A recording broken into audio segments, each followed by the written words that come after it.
Hi, and welcome to another module of Buksan Bíobla. In this module we're going to go through 1 Thessalonians, which is found in the New Testament. During this video we'll just look at the first 3 verses of chapter 1. Before we do, let's take a little look at what the city Thessalonica was like in those days. It was the biggest city in North Macedonia, which on a map today would be found in Greece. The city was built on a main transport route, meaning it was really busy, lots of people and trade, and important in the Roman society. Due to its busyness and the influence from many other people, the Jewish leaders there were keen to uphold and keep the Jewish laws strong and with a tradition among the people there. Paul, with the help of Silas and Timothy, set up the church here on Paul's second missionary journey, around 51 AD. The new faith was not warmly welcomed by the Jewish leaders, as it pulled people away from their traditions and allowed Jews and Gentiles to mix together in faith. It was this harsh welcome that meant Paul's visit to the city of Thessalonica was cut short, and after preaching the gospel, welcoming some new believers, and founding a church, he had to flee to Corinth. The church continued to face persecution, as some believers even facing death after Paul's departure. And many remained strong in their faith. They were obedient to Jesus' teaching, yet they struggled to understand how that fitted together with the persecution they were facing.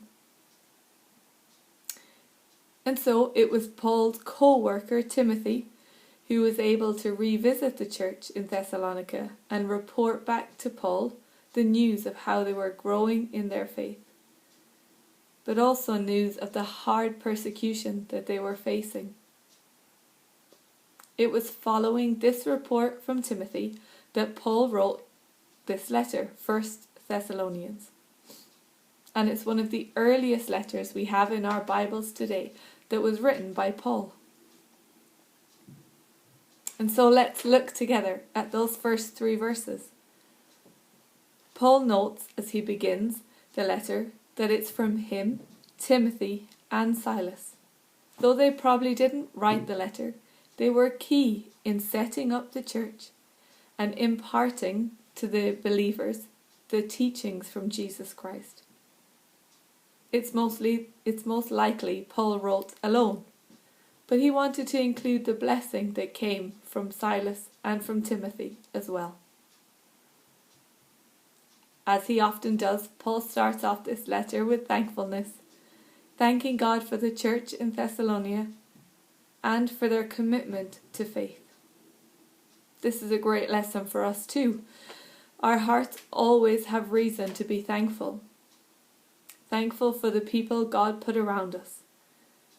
And we'll see throughout this module that was so important to Paul, to teach us to develop a heart of thankfulness and appreciation for all God's given us and for those around us.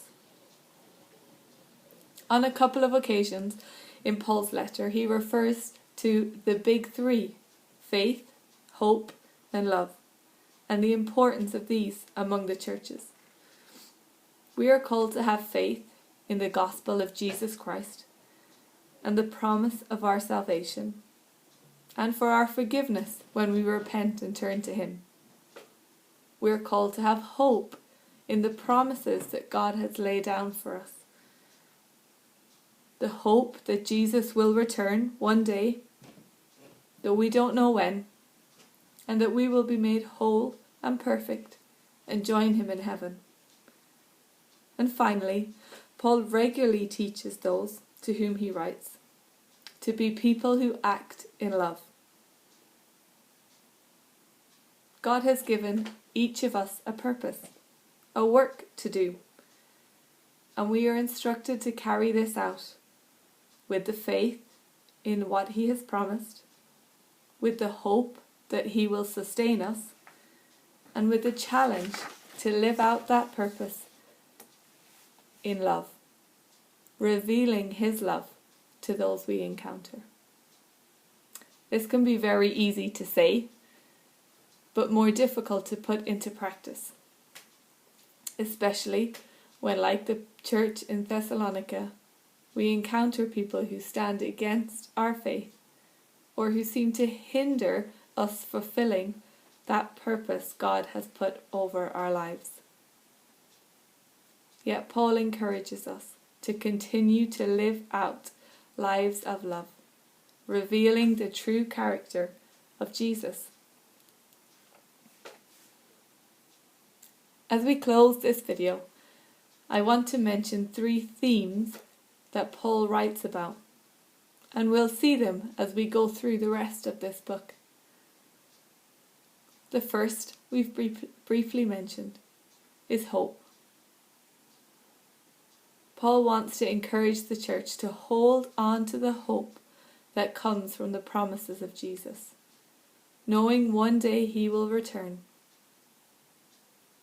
When that is, we don't know.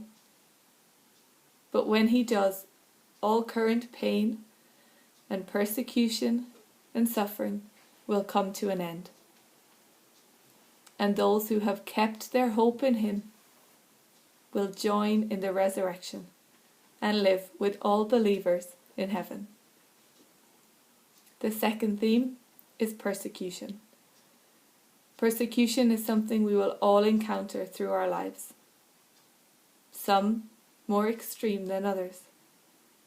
The church in Thessalonica felt this reality of suffering quickly after they came to know their salvation in Jesus. Paul encourages them through this letter to remain strong and encourages them that they are honouring God by their relationship and their obedience and determination to remain faithful to him. And finally, Paul talks and teaches us about being prepared. The church in Thessalonica had many confused ideas about the second coming. And Paul, throughout this letter and others, reminds us it's not our job to understand or to know all the details of Jesus' second coming. Nor should it be our focus to find them out.